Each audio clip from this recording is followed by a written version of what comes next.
During the winter lockdown earlier this year, the mental health charity Young Minds surveyed just over 2,013 25-year-olds to find out how they were coping with a lockdown. According to the survey, 75% of respondents said they found the winter lockdown harder to cope with than the previous ones. Furthermore, 44% of respondents said it was much harder, whilst only 14% found it easier. On whether the COVID-19 pandemic would have a long-term negative effect on their mental health, nearly 70% said they thought it would.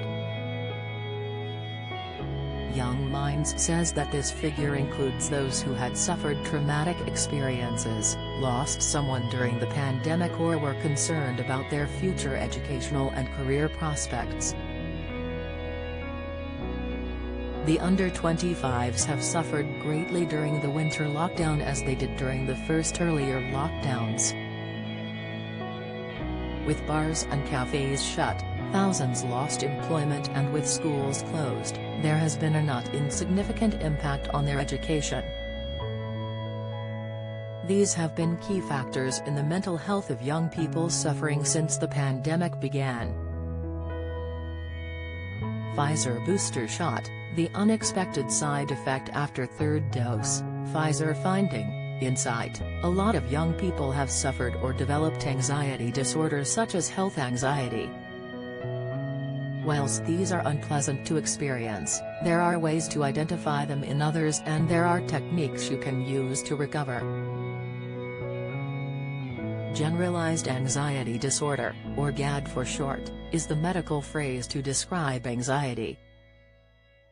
According to the NHS, the four main symptoms of GAD are: feeling continuously restless or worried, having trouble concentrating or sleeping, insomnia, dizziness, heart palpitations. Omicron symptoms: 7 early symptoms to spot and why they differ from the Delta variant. Tips: cancer, 3 red flags when going to the toilet, often ignored by men.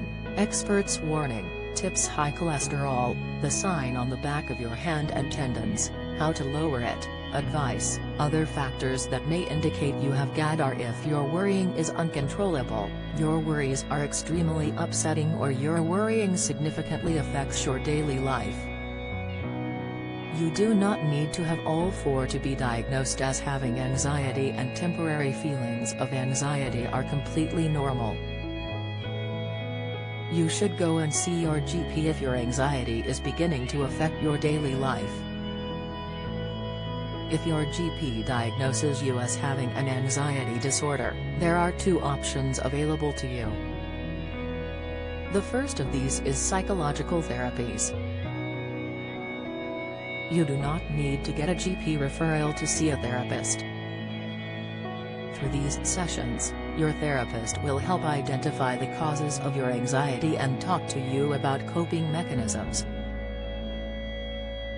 Alternatively, or along with therapy, you might be prescribed medicine to help. Specifically, you might be prescribed a selective serotonin reuptake inhibitor. This is a type of antidepressant that works by increasing levels of serotonin in the blood to improve your mood. Your dosage and duration of treatment will depend on your level of anxiety, and the dosage will always be the lowest possible to improve your mental state. The important thing to remember is that anxiety need not ruin your life, despite how much it might hurt to live with it.